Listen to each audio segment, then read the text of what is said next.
आपको माता बाबा क्यों कहा जाता है? वो बचपन में जो क्लास में पढ़ता था तो मेरे मास्टर भी यही कहते थे। नेताजी के टच में कब आए? नेताजी के नाम लेने पर भावुक हो जाता हूँ। देखिए, मैं ब्राह्मण परिवार में जरूर पैदा हुआ हूँ, लेकिन मैं सबसे ज़्यादा लड़ाई पीडीए की लड़ा हूँ। अखिलेश यादव को कब देखा आपने पहली बार? अब यहाँ मौका नहीं है, अगर बताएंगे तो आप दंग रह जाएंगे। मैं फौज के सोच की सराहना करता हूँ, उसको धन्यवाद देता हूँ। क्या आपको नहीं लगता सांप्रदायिक राजनीति करते हैं? ऐसा नहीं है कि ब्राह्मण पीड़ित नहीं है। अखिलेश जी ने बहुत अच्छा नारा दिया, समाजवादी कभी जातिवादी नहीं होता। अच्छा, आप मुख्यमंत्री को कब से जानते हैं? इनको हम बहुत दिन से जानते हैं। जब ये मुख्यमंत्री नहीं थे, उनसे पूछो सनातनी है कि नहीं। भला व्यक्तित्व से नहीं होता है, भला उसके आचरण से पता चलता है। डीएनए जो है वो राजनीति में उत्तर प्रदेश के छाया हुआ। उनकी राजनीतिक सोच जो है वो भाजपा में बैठ नहीं रही है। भारतीय जनता पार्टी करती ज्यादा है, करती कम। मैं तो असेंबली में था ही जब उन्होंने कहा मैं मिट्टी में मिला दूंगा। आजम खां पे बड़ा जुल्म हो गया। हाँ, कितने पीडीए के लोग, कितने दलित लोग, कितने ये जेलों में बंद कर देंगे अनावश्यक। उसका तो कोई जुर्म ही नहीं है। अगर वो सत्ता दल है, धारी दल का है, तो शुद्ध है, पवित्र है, गंगा जल वाला है। भारतीय जनता पार्टी बदले भानस काम। स्वामी प्रसाद मौर्य ने अगर कोई बात रामायण की कह दी तो ग्रंथ की बात थी, को अपमान तो था नहीं। नमस्कार, मैं हूं सीमाब नकवी और आप देख रहे हैं भारत समाचार। आज हमारे साथ एक अजीम शख्सियत स्टूडियो में मौजूद हैं, जो कि उत्तर प्रदेश में नेता विरोधी दल हैं और समाजवादी पार्टी के वरिष्ठ नेता हैं। कई बार से लगातार विधायक हैं और राजनीति को उत्तर प्रदेश के बहुत अच्छी तरह से समझते हैं। उनके तमाम पहलू हैं उनसे जुड़े हुए, जिन पर आज हम चर्चा करेंगे, उनसे बात करेंगे। सर, बहुत बहुत स्वागत है भारत समाचार बहुत पे। बहुत धन्यवाद आप। शुरुआत का सवाल ये है कि आप राजनीति में कैसे आए? आपकी जो राजनीति की शुरुआत थी वो कहाँ से हुई? देखो, ऐसा है, मैं सामान्य घर से, गांव से निकल के शहर में पढ़ने गया था। विद्यार्थी जीवन में जिस कॉलेज में मैं पढ़ता था, वहाँ का प्रिंसिपल लड़कों के साथ सामाजिक रूप से पिटाई कर देती थी। मैं छात्र था, तो मैं देखकर कोई बोल नहीं रहा था, तो मैंने वहाँ इस बात को उठाया और वहीं विरोध की राजनीति शुरू की। इसके बाद फिर मैं राजनीति से जुड़ गया और राजनीति में जुड़ने के बाद वो उत्तरोत्तर आगे बढ़ता। क्या उम्र रही होगी जब आपने प्रिंसिपल का विरोध किया? जब उस समय मेरी उम्र रही होगी 18-19 साल की, तो उस समय मैंने यूनियन बनाने की मांग की। कॉलेज बंद करवाया, 3 दिन कॉलेज स्थगित रहा प्रिंसिपल के एक्टिविटीज़ के विरोध में। बाद में फिर समझौता हुआ, फिर क्लासेस चले। वहीं से मेरे राजनीतिक जीवन का प्रारंभ हुआ। 7 बार विधायक रहे आप। हाँ। और नेताजी के टच में कब आए? देखिए, नेताजी के टच में मैं जब यूनिवर्सिटी से पढ़ के निकला, समाजवादी पार्टी से जुड़ा था। मैं यूनिवर्सिटी में पढ़ने गया। जब मैं इंटर में पढ़ रहा था तभी मैं समाजवादी पार्टी से जुड़ गया था, क्योंकि पड़ौना देवरिया जिला समाजवादियों का गढ़ था। वहाँ 2 ग्रुप था, एक प्रजा समाजवादी पार्टी का, एक संयुक्त सोशलिस्ट पार्टी का। तो मैं उन लोगों से दोनों के टच में था। वहीं से मैं समाजवादी पार्टी से जुड़ गया था। बहुत जब मैं यूनिवर्सिटी में पढ़ रहा था तभी नेताजी के बारे में मुझे जानकारी हो गई थी। 1965 के बाद जब मैं राजनीति में यूनिवर्सिटी से आया और राजनीति में आया तो नेताजी से कई बार हमारी, जब ये 67 में एमएलए हो गए थे तब मुलाकात हुई थी और उनसे मैं काफ़ी प्रभावित रहा। उनके संघर्षशीलता से मैं काफ़ी प्रभावित रहा। मैं भी अपने जीवन में अन्याय के खिलाफ बहुत लड़ा। फिर मैं MA LLB करके जब मैं घर आया तो क्षेत्र में मेरे सामंतवादियों का बड़ा दबदबा था। वो गरीबों से काम कराते थे, मजदूरी नहीं देते थे, पुलिस को अपने घर पर बुला के लोगों को पिटवाते थे। ये सब जब कष्ट मैंने देखा तो मैंने निर्णय लिया कि अब मैं राजनीति में जाऊंगा, इनसे लड़ूंगा। बिना राजनीति में हिस्सा लिए इनसे लड़ नहीं सकता। इसलिए मैंने कोई न तो एक दिन वकालत की, न एक दिन नौकरी के लिए आवेदन किया। उसी में मैं लड़ने लगा। उस लड़ाई के मामले में नेताजी से और निकटता हमारी बढ़ गई। तब तक के प्रदेश के बड़े नेताओं में हो गए थे। यानी 65-66 में, 67 में नेताजी फिर एमएलए हो गए थे। तो नेताजी विधायक हो गए तो समझो पार्टी में थे ही, तो हम लोग आते जाते रहे, से मुलाकात।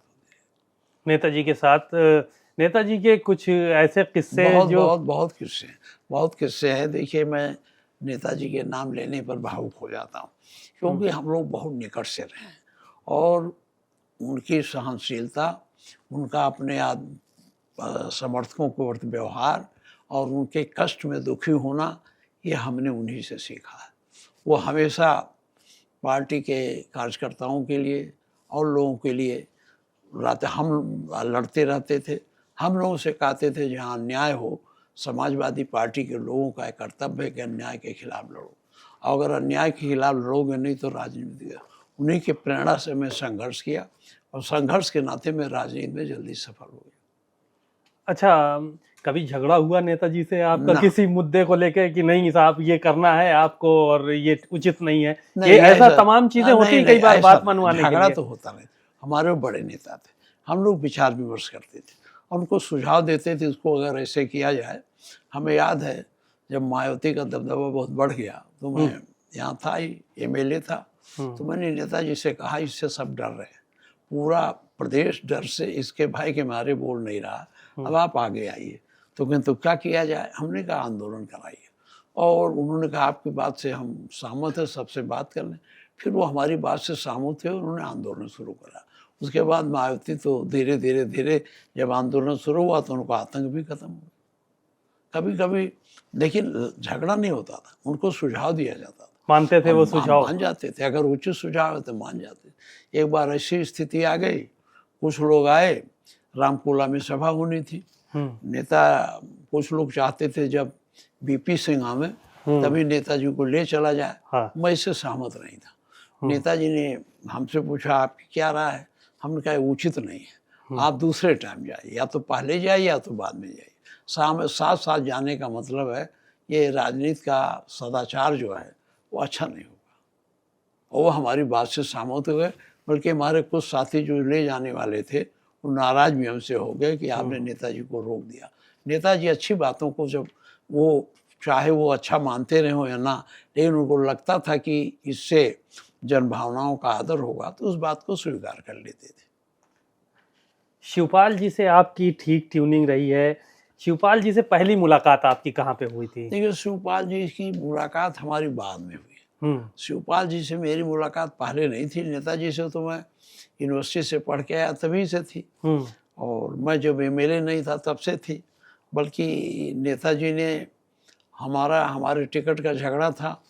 मैं 74 में चुनाव लड़ा था, जो मोर्चा बना था त्रिदलीय मोर्चा, तो उसमें मैं चुनाव लड़ा था, हार गया था। 77 में मीसा और इमरजेंसी में भी गिरफ्तार हुआ, मीसा और DIR सब में बंद रहा।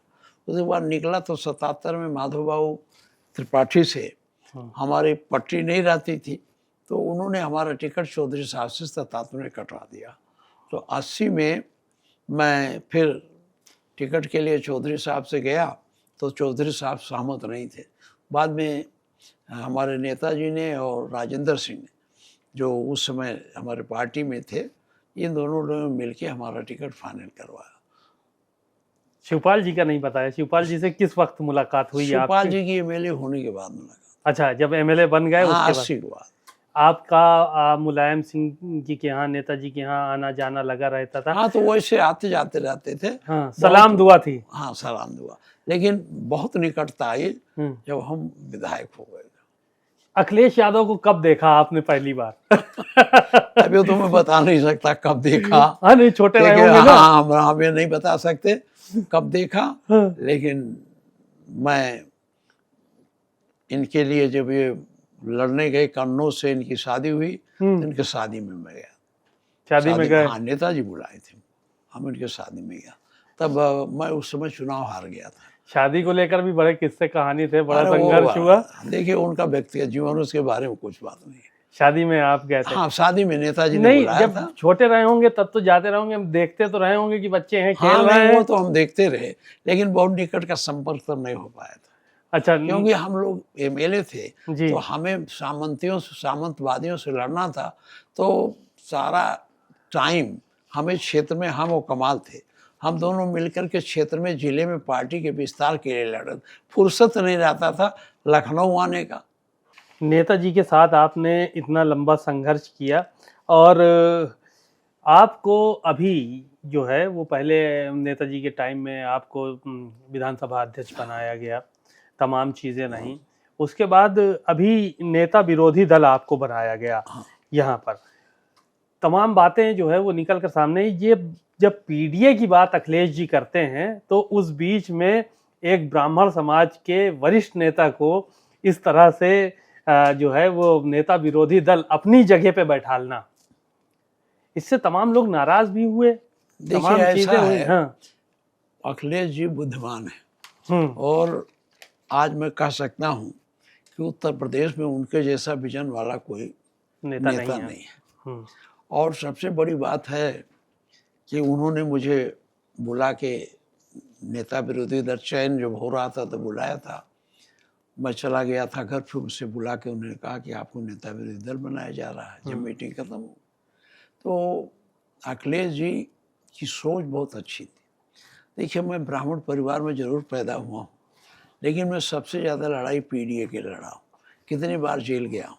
हम लोग शुरू में ही विद्यार्थी जीवन में, आपको बताएं, सन 60 में ही 59 में ही हम लोग नारा लगाते थे, पिछड़ों सोशलिस्टों ने बांधी गांठ, संसोपा ने बांधी गांठ, पिछड़े पाँव 100 में 60, इसको लगा के हम लोग जेल जाते रहे। तो पिछड़ी जातियों के लिए हमने काम किया और यही कारण है हमारे क्षेत्र में जहाँ से हम चुनाव लड़ते हैं बहुत कम ब्राह्मण संख्या, 10-12 हज़ार वोट थे, लेकिन यही पिछड़ी जातियाँ हमें बार बार कांग्रेस से मुकाबले में, हमारे मुकाबले में कांग्रेस बड़े बड़े नेता जाते थे, कलाकार जाते थे। दिलीप कुमार तो कभी छूटते नहीं थे जो हमारे खिलाफ प्रचार करने न जाते हों। हमारे खिलाफ वो जो एक्टर था जो हरदम का उसका नाम नहीं याद आ रहा है, वो ये सारे एक्टर जाते थे और राजीव गांधी भी जाते थे। तो ये सब के जाने के बाद भी हमारी जनता हमें भारी वोटों से जिता देती थी। उसका कारण था कि हम सबसे संपर्क बना कर रहे थे। पीडीए जो है समाज का पीड़ित व्यक्ति है और अखिलेश जी ने बहुत अच्छा नारा दिया कि जो पीड़ित व्यक्ति है वो पीडीए है। ऐसा नहीं है कि ब्राह्मण पीड़ित नहीं है। और इस राज्य में जहाँ एक वर्ग का शासन है, अगर सबसे किसी कोई पीड़ित है पीडीए, तो उससे कम पीड़ित ब्राह्मण भी नहीं है, ऊंची एक वर्ग भी ये नहीं। बात मानते हैं आपकी? हाँ, सरकार में ब्राह्मण पीड़ित है? पीड़ित है। हमसे मत पूछो, उनके लोगों से पूछो। पीड़ित है तो मैं इनके पास जाता हूँ, इनसे कहता हूँ आप अकेले कुछ नहीं कर पाओगे, आप पीडीए के साथ जुड़ो। पीडीए की ताकत में आपकी ताकत जुड़ जाएगी तो आपको भी ताकत मिलेगी, आपकी भी ताकत बढ़ जाएगी और पीडीए भी ताकत मिल जाएगी। पीडीए और आप मिल करके इस सरकार को हटाने में काफ़ी मजबूती से आगे आएंगे। इसलिए मैं उनको ये बात समझाता हूँ, पीडीए से कोई हमारी ब्राह्मण की लड़ाई नहीं है। पीडीए तो ब्राह्मण क्या एक तरह से अंग है। पीडीए को अंग मानते हैं, ब्राह्मण को अंग मानते हैं पीडीए का। हाँ। अच्छा, कहाँ अन्याय हो रहा है? वो तो ये कहा जाता है अमूमन बातचीत की जो सरकार है वो ब्राह्मणों की सरकार है। क्या आप इससे सहमत नहीं? बीजेपी के लोग तो यही कहते हैं कि एक परसेप्शन है। हम कोई शिकायत नहीं करना चाहते, ये मुख्यमंत्री का विवेकाधीन विवेक है, किस अधिकारी को कहाँ बैठाना, उसमें हम उंगली नहीं उठाना चाहते। लेकिन आप एक नज़र डालेंगे ऊंचे से नीचे तक तो देखें बड़े पोस्टों पर एक ही वर्ग के लोग, चाहे वो चीफ सेक्रेटरी का मामला हो, चाहे वो डीजीपी का मामला, ये दोनों बड़े पोस्ट है प्रदेश के, बिल्कुल प्रशासनिक पोस्ट। यहाँ कौन बैठे? ये को है पीडीए।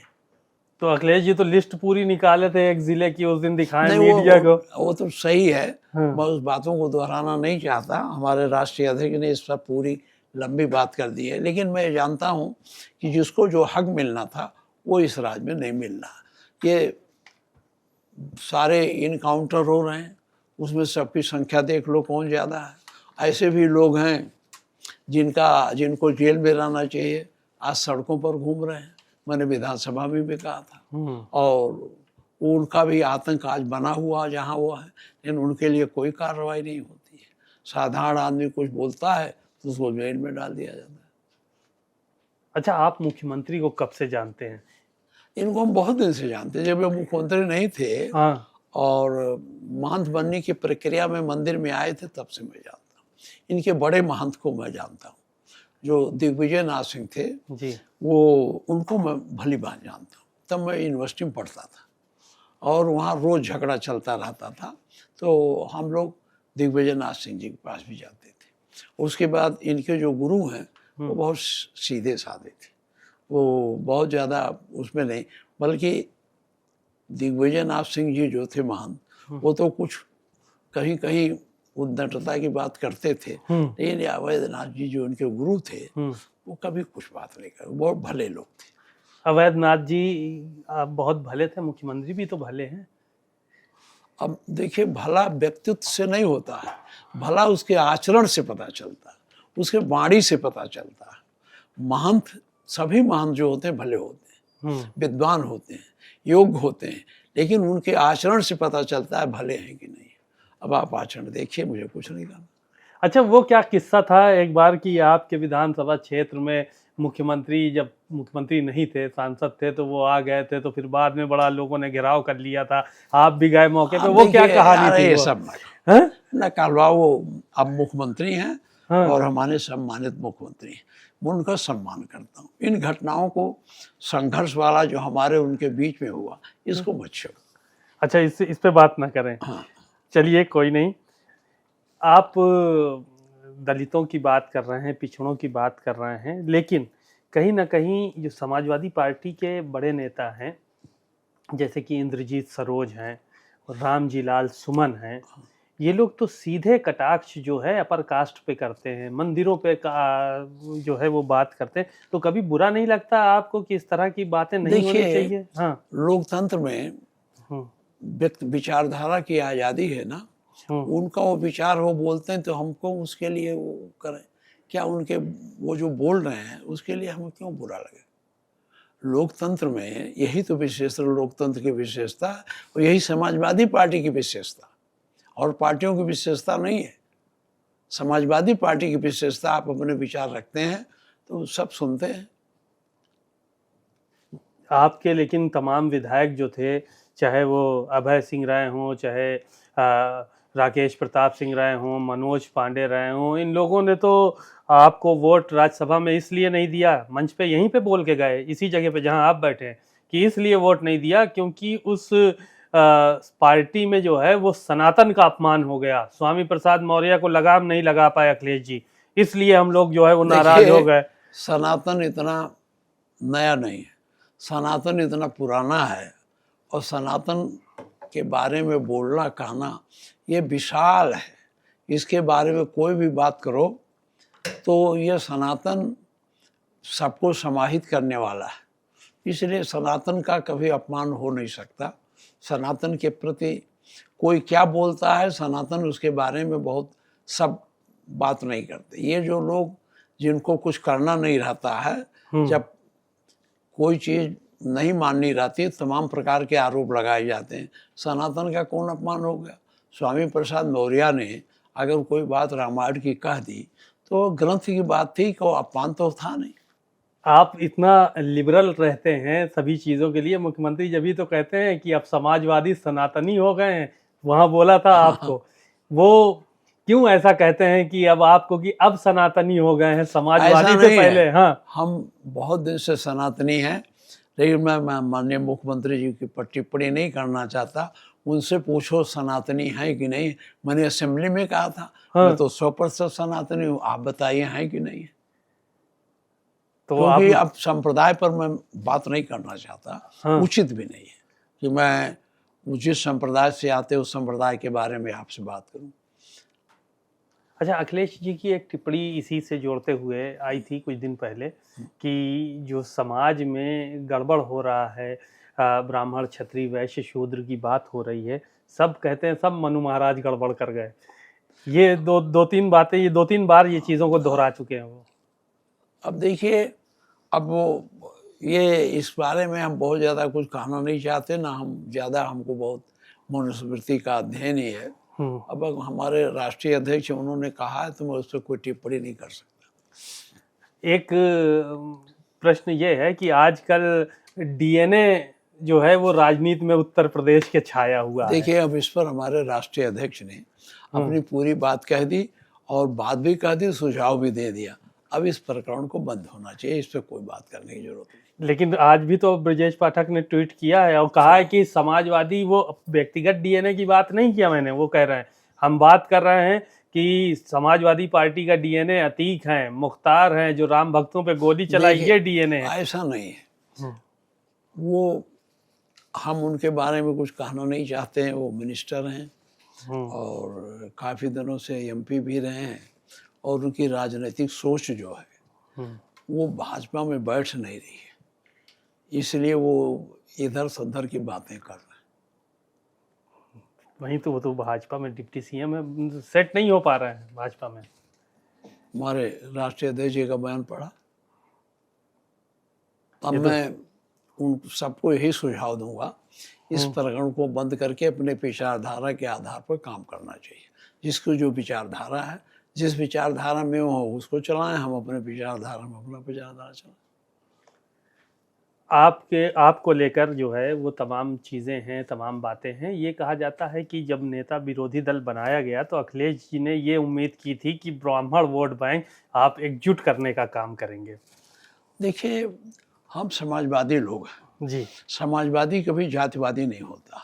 समाजवादी हमेशा न्याय के खिलाफ लड़ने वाला है, तो चाहे वो ब्राह्मण हो चाहे कोई जाति का हो, जहाँ अन्याय है वहाँ समाजवादी पार्टी खड़ी है और हम उनके अन्याय के खिलाफ लड़ रहे हैं, लड़ रहे हैं। तो हमें उम्मीद हो भारी संख्या में हमारे साथ जुटेंगे भी, क्योंकि वो सबसे ज़्यादा पीड़ित और उपेक्षित इस सरकार में। आप हमलावर रहते हैं भारतीय जनता पार्टी पे, कहते हैं सांप्रदायिक सोच वाली पार्टी है। ऐसा क्यों कहते हैं उनको? सांप्रदायिक राजनीति करते हैं। क्या आपको नहीं लगता वो सांप्रदायिक राजनीति करते? क्या ये घटनाएं जो हो रही हैं, जिस तरह से हमारे यहाँ सांप्रदायिक घटनाएं किसी और प्रदेश में है? क्या बिहार में है? क्या मध्य प्रदेश में है? क्या राजस्थान में? हमारे यहाँ क्यों रोज मंदिर और मस्जिद और मंदिर नापो, ईदगाह गिराओ, ये सब हमारे यहाँ तो है और तो कहीं है नहीं। तो ये क्या है? उस सोच का परिणाम है ना। इसी वजह से आप कहते हैं।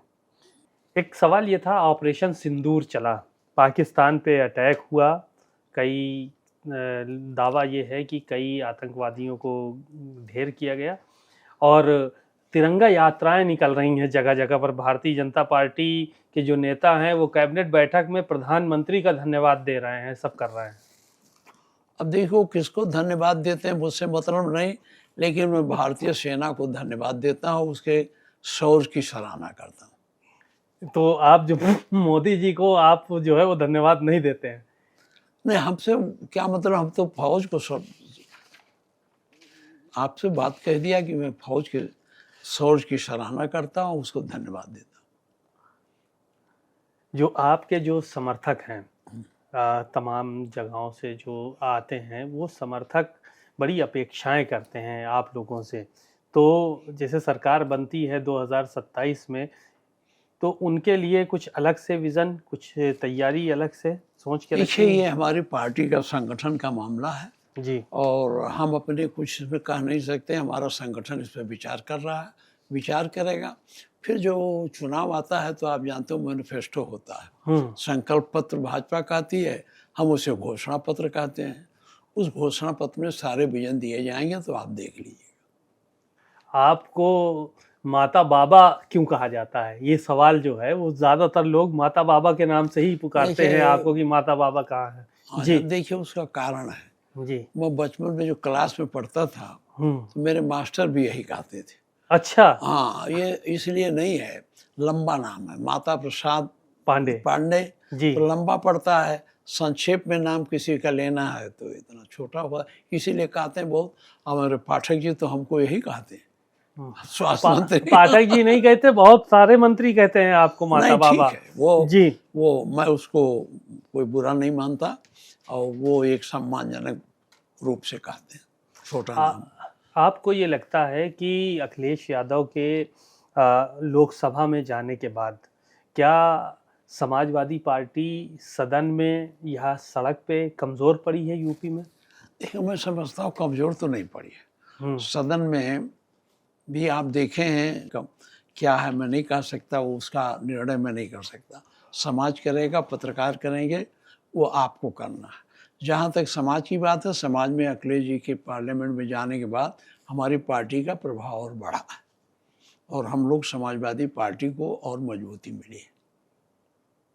क्षेत्र और गांव और समाज, दरअसल हर व्यक्ति अपने समाज के का नेता होता है।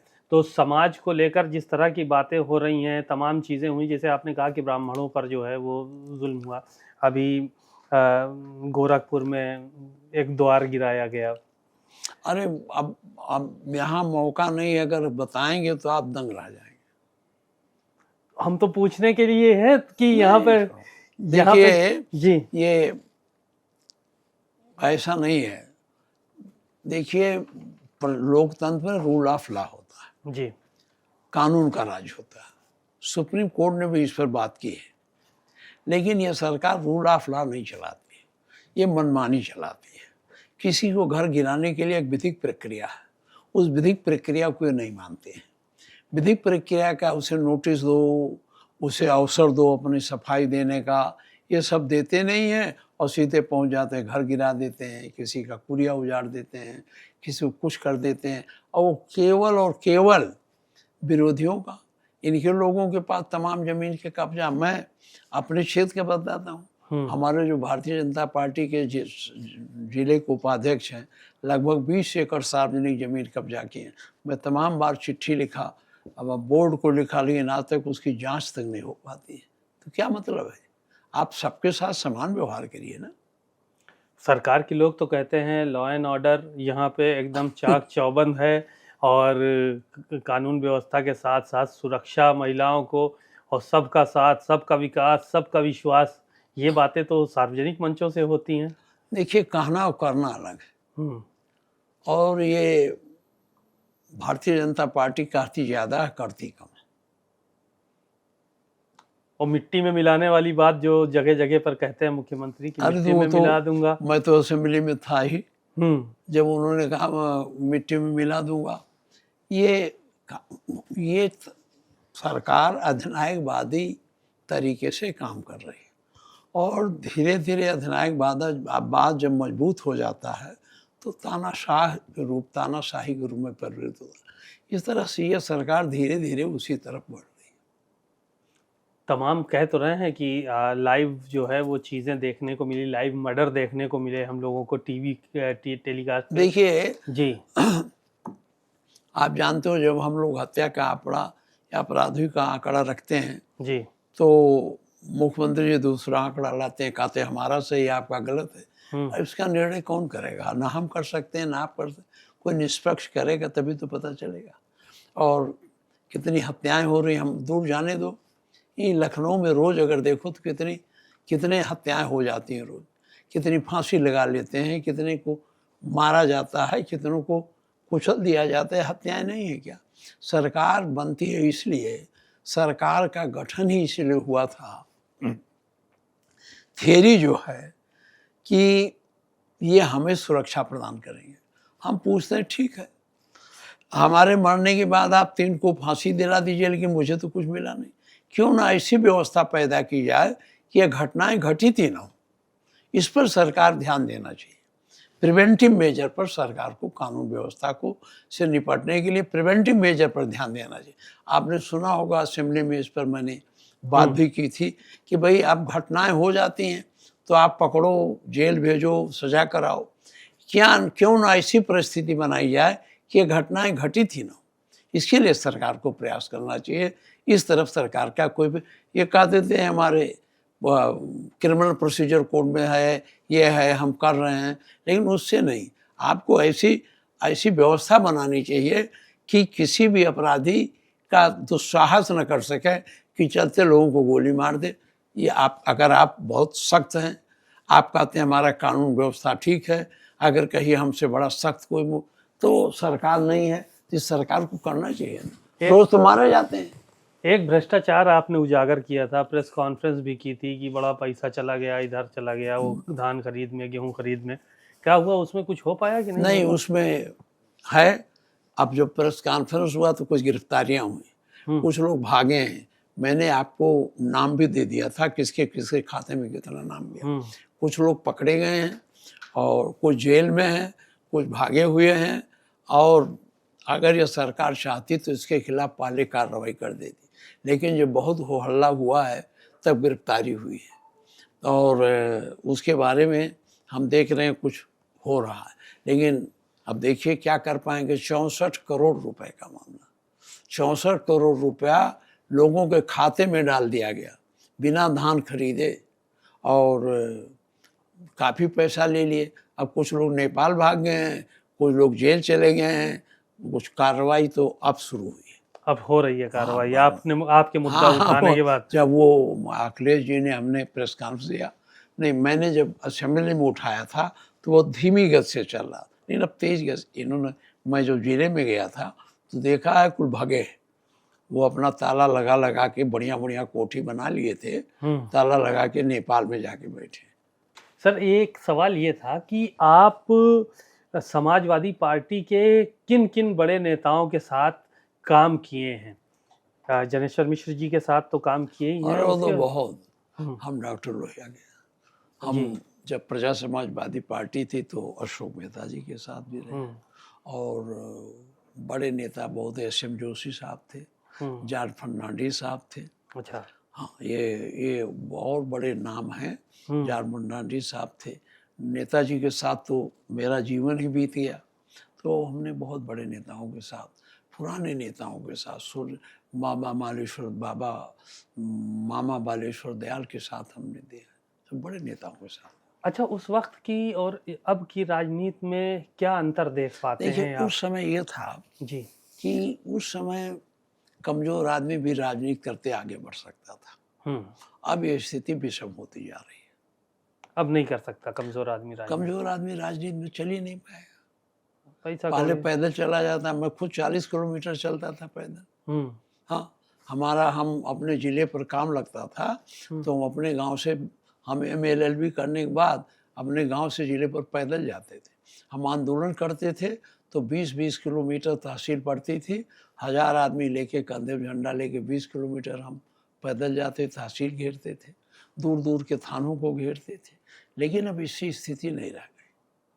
अच्छा, जो ये बदले की भावना वाली जो राजनीति चल रही है, ये कब से आपको देखने को मिली? ये देखिए, क्या कांग्रेस के टाइम से ये राजनीति नहीं, शुरू हुई? कांग्रेस, हम लोग देखिए, अब बड़े लोगों के बारे में क्या हमें नहीं जानता, लेकिन हम लोग जब आंदोलन करते थे तो कांग्रेस के लोग फर्जी मुकदमा नहीं लिखाते थे, हम लोगों को जेल में डाल देते थे।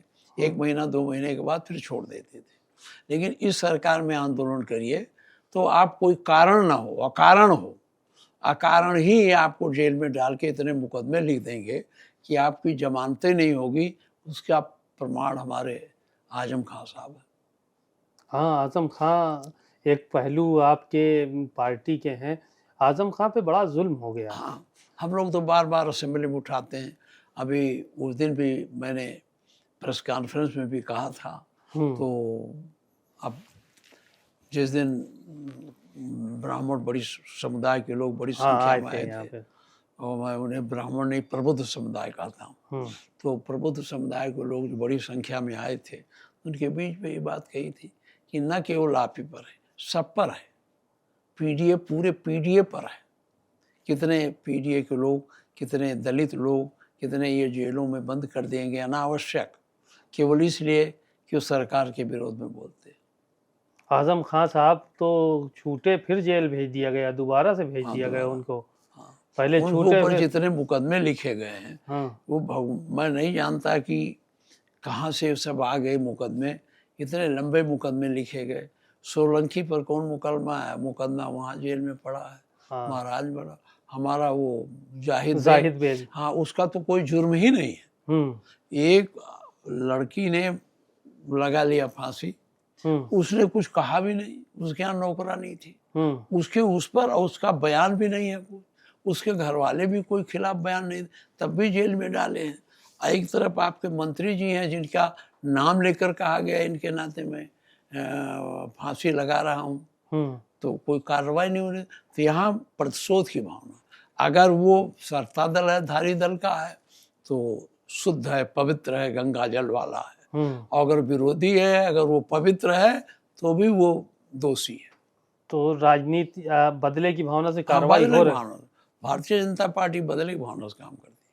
तो क्या ये कभी सरकार बनती है तो आप लोग भी दोहराएंगे ये सब? देखिए, हम लोग लोकतांत्रिक तरीके से काम करते हैं और मैं समझता हूँ जब कभी सरकार बने तो लोकतांत्रिक ढंग से सरकार को चलाना चाहिए, लोकतंत्र को मजबूत करना चाहिए। ये लोकतंत्र की देन है कि मेरे जैसा व्यक्ति भी आज विधानसभा में है। लोकतंत्र की देन है माननीय मुख्यमंत्री जी जो एक मठ के महंत है, आज उत्तर प्रदेश का शासन चला रहे हैं। ये लोकतंत्र की विशेषता है। माननीय प्रधानमंत्री जी साधारण परिवार से आके भारत के प्रधानमंत्री, तो लोकतंत्र को बचाने, लोकतंत्र को मजबूत करने की जरूरत। अगर लोकतंत्र कमजोर हो जाएगा तो कहाँ जाएंगे लोग? संविधान की बात करते हैं, अखिलेश जी की संविधान को भी कमजोर कर रही है सरकार। देखिए, संविधान को कहने की नहीं, कमजोर ही कर रहे हैं। संविधान में हमें व्यक्तिगत आज़ादी है। आज़ादी है क्या? कोई बहाना लगा कि हमको जेल में डाल दो, हमारे फंडामेंटल राइट्स पर को आप रोक लगा दो, हम अपने मौलिक अधिकारों का प्रयोग न कर सकें। हमारी धार्मिक स्वतंत्रता है, क्या अल्पसंख्यक को मिला है? रोज़ मंदिरों की नाप रोज़ मस्जिद की नाप होती है, ईदगाह की नाप होती है। कहते बंजर में बढ़ गया, चाहे बढ़ा हो न बढ़ाओ, इसको गिराओ। ये क्या धार्मिक आज़ादी है? हमें मौलिक अधिकार हमारा धार्मिक स्वतंत्रता का है ना। क्या आप एहसास करते हो कि धार्मिक स्वतंत्रता है? ठीक बात है। तो माता प्रसाद पांडे जी से हमने बहुत सारे सवालों के जवाब लिए। उन्होंने हर पहलू पे खुल के बात की और उन्होंने बताया कि जो पहले की राजनीति थी, जो पहले के नेता थे और अब के नेता, उनमें क्या अंतर है। साथ ही साथ उन्होंने विभिन्न विषयों पर चर्चा की। तब तक के लिए नमस्कार।